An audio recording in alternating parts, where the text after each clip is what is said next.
Halo semuanya, jumpa lagi dengan saya Mang Ucup. Kali ini Mamang akan menceritakan sebuah film yang berjudul Troll. Menurut cerita dongeng di film ini, troll adalah makhluk mitologi yang tercipta dari tumpukan batu dan tanah. Pada film ini, kita akan melihat bagaimana makhluk troll ini terbangun dari tidur panjangnya akibat dari ledakan dinamit yang digunakan oleh pemerintah dalam mengerjakan suatu proyek pembangunan. Nah, tanpa kebanyakan bacot di awal, langsung saja kita masuk ke alur ceritanya.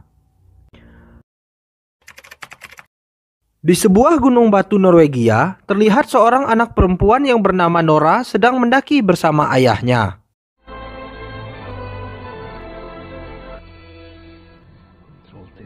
Melihat gunung batu di sekeliling mereka, ayah Nora teringat akan suatu cerita dongeng tentang troll.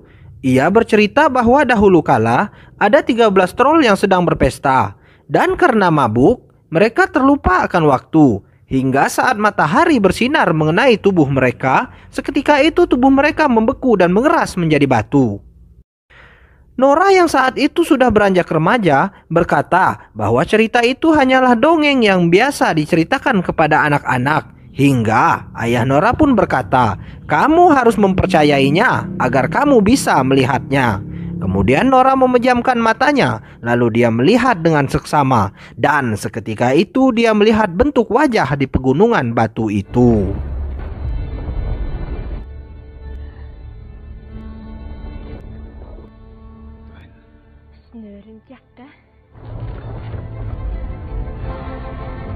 Singkat kata, 20 tahun kemudian pun tiba. Saat itu pemerintah sedang mengerjakan suatu proyek pembangunan jalur kereta cepat Jakarta-Bandung. Bukan dong, saat itu pemerintah Norwegia sedang mengerjakan proyek pembangunan jalur kereta yang mengharuskan mereka harus membuat terowongan di pegunungan Demontre, di mana di sana terlihat beberapa penduduk melakukan unjuk rasa menentang pembangunan itu karena menurut mereka pembangunan itu dapat merusak alam di sekitar sana. Namun unjuk rasa itu sia-sia saja karena para pekerja sepakat untuk menggunakan bahan peledak untuk meledakkan gunung tersebut. Dan setelah diledakkan, inilah yang terjadi.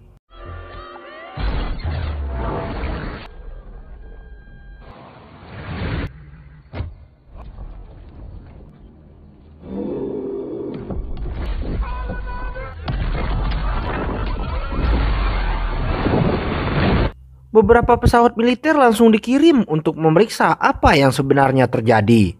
Dari hasil pemeriksaan itu, didapat ada jejak kaki raksasa yang bergerak ke arah selatan. Dan karena situasinya semakin mengkhawatirkan, pihak militer pun merasa harus mendiskusikan hal ini dengan Perdana Menteri. Tak lama kemudian, Perdana Menteri datang bersama penasehatnya yang bernama Andreas. Di sana juga telah datang beberapa ahli dari berbagai bidang. Dan terlihat di sana juga ada Nora yang saat ini dia merupakan profesor ahli paleontologi. Dalam rapat itu, para ahli mulai berspekulasi dengan memukakan beberapa teori. Namun, di antara mereka tidak ada satupun yang berpikir bahwa itu adalah jejak kaki. Karena secara logika tidak ada satupun makhluk hidup yang memiliki jejak kaki sebesar itu. Pikiran mereka itu terbantahkan saat mbak-mbak ini menunjukkan rekaman video dari salah satu demonstran. Dalam video itu terlihat jelas ada sosok monster yang keluar dari pegunungan Dopre dan meraung seperti hewan buas. Makhluk yang mereka sebut sebagai hewan buas itu terus berjalan ke arah selatan dan menyapu bersih setiap tempat yang ia lewati.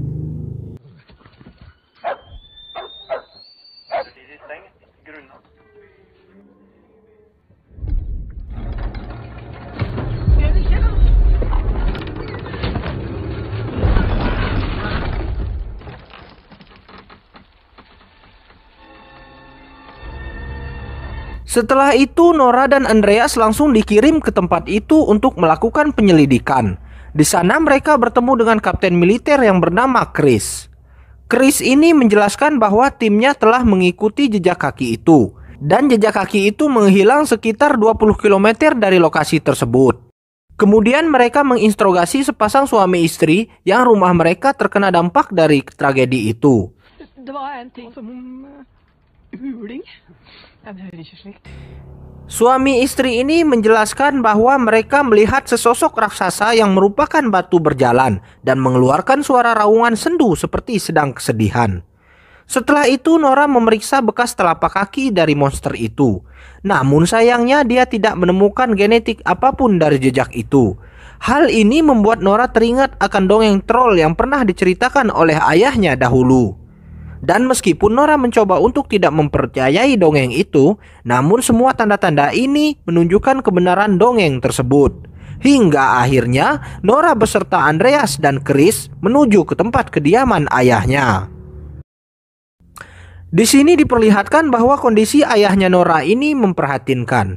Belakangan ini diketahui bahwa ayahnya Nora mengalami gangguan jiwa akibat penelitian troll yang dia lakukan berpuluh-puluh tahun lamanya.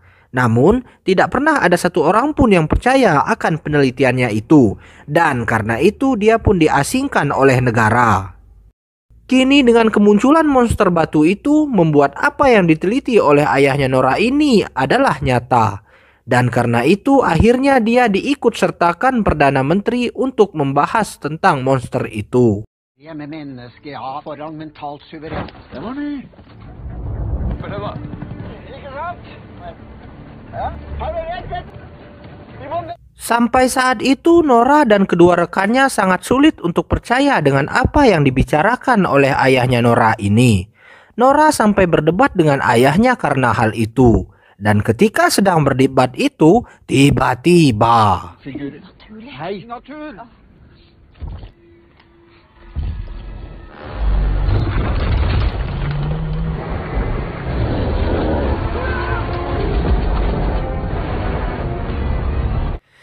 Iya, ternyata sejak tadi monster itu sudah ada di sana dan berkamuflase. Nora dan yang lainnya pun langsung melaporkan hal itu ke markas. Namun sayangnya, pemerintah tidak percaya tentang apa yang dibicarakan oleh ayahnya Nora ini. Mereka pun menganggap bahwa ayahnya Nora ini telah gila dan diusir dari markas operasional.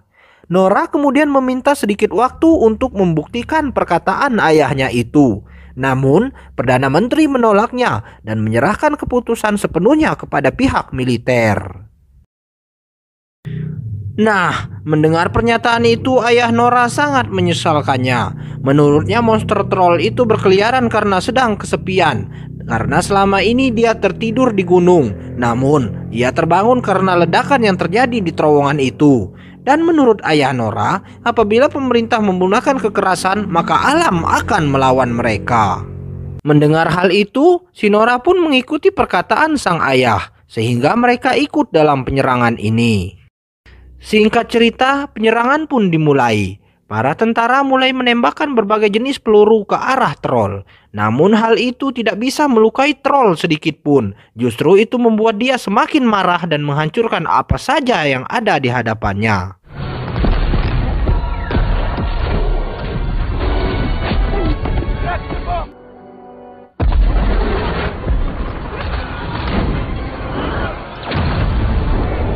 Hal ini membuat panik para tentara. Mereka berpikir jika terus seperti ini maka mereka akan mati sia-sia. Dan di saat genting itu, ayah Nora nekat menyapa troll itu dan mencoba untuk menenangkan troll itu. Namun di saat troll itu sudah mulai tenang, seseorang malah menembaknya. Dan hal itu membuat si troll kembali malah dan menghempaskan si ayah. Di sini dapat dilihat nyatanya jika si troll ini tidak diserang maka dia tidak akan menyerang balik. Kembali pada si ayah, di detik-detik kematiannya dia menyebut beberapa kata yaitu istana, raja, dan rumah yang pastinya ada kaitannya dengan monster troll tersebut. Setelah kematian sang ayah, si Nora semakin percaya bahwa troll adalah makhluk yang seperti yang diceritakan di dunia dongeng yang sering diceritakan oleh si ayahnya dulu. Dan jika itu benar, artinya si troll ini akan ketakutan apabila mendengar suara lonceng. Untuk membuktikan hal itu, maka Nora dan beberapa tentara melancarkan aksi mereka dengan membawa lonceng dan mendekati troll tersebut.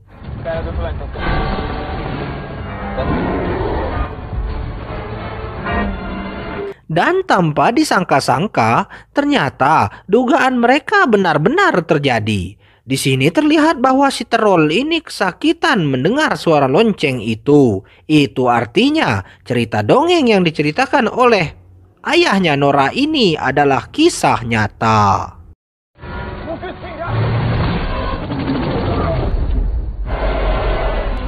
Berita kekacauan itu menyebar dengan cepat ke berbagai negara. Kepanikan pun terjadi di mana-mana. Masyarakat mulai mendesak agar pemerintah segera menyelesaikan kekacauan ini. Apalagi diketahui bahwa troll ini kini mulai bergerak ke arah ibu kota. Kembali pada Nora, di sini dia menyarankan agar pemerintah mencari informasi tentang troll itu, agar jika sudah mengetahui berbagai informasinya, maka mereka akan dapat menjinakkannya tanpa harus menggunakan kekerasan. Namun di sini, kepala pemerintahan dan Perdana Menteri tidak setuju akan saran Nora itu, dan mereka pun memutuskan untuk menembakkan rudal ke arah si troll itu. Di sini perlu diketahui bahwa rudal yang akan ditembakkan ini adalah jenis rudal yang apabila ditembakkan maka akan menimbulkan dampak kerusakan yang begitu besar. Lanjut. Dan berdasarkan keputusan itu, Perdana Menteri memerintahkan kepada masyarakat untuk mengosongkan tempat operasi rudal itu akan dilakukan. Di sini Nora dan Andreas sangat tidak setuju dengan keputusan pemerintah itu. Karena menurut mereka hal itu hanya akan membuat kota itu menjadi hancur. Dan saat sedang berpikir itu, tiba-tiba Nora teringat akan perkataan ayahnya sesaat sebelum meninggal, di mana ayahnya berkata tentang rumah, istana, dan raja. Hal itu membawa mereka menuju ke istana kerajaan. Di sana, mereka bertemu dengan seorang pejabat senior bernama Richard Sinding. Nama Richard Sinding beberapa kali ditulis dalam buku harian ayahnya, sehingga Nora berpikir bahwa Sinding mengetahui tentang semua ini. Di istana kerajaan, Sinding menunjukkan terowongan tersembunyi, dan tak disangka ternyata istana kerajaan Norwegia ternyata dibangun di atas istana kerajaan para troll, dan demi pembangunan itu mereka membantai semua keluarga telur. Hingga yang tersisa hanyalah satu troll yang sedang mengamuk di luar sana. Dan dari informasi itu, maka sudah dipastikan bahwa cerita dongeng dari ayah Nora memang benar adanya. Dan untuk itu, maka mereka hanya membutuhkan satu hal untuk menghentikan troll, yaitu dengan cahaya yang benar-benar terang. Sehingga dengan cepat Nora menghubungi pemerintah pusat untuk membatalkan pengeboman itu. Nora juga meminta Chris untuk membantunya. Sementara Andreas menghubungi rekannya untuk meretas sistem rudal yang akan ditembakkan itu. Sesuai dengan rencana, mereka berhasil menggagalkan pengeboman yang akan dilakukan oleh pemerintah. Di waktu yang sama, terlihat Nora dan Andreas mengendarai mobil yang membawa kerangka kepala troll. Mereka kemudian memancing troll untuk mengikuti ke lokasi yang sudah ditentukan oleh Kapten Chris. Sesampainya di sana, Kapten Chris menyalakan beberapa lampu raksasa yang membuat troll kesakitan. Nah, melihat hal itu Nora pun merasa kasihan. Bukan itu yang ia inginkan. Ia kemudian mematikan lampu-lampu itu, dan dia berteriak kepada troll agar ia pergi ke gunung saja. Namun di saat itulah matahari mulai terbit dan membuat si troll terbakar dan menjadi bukit batu.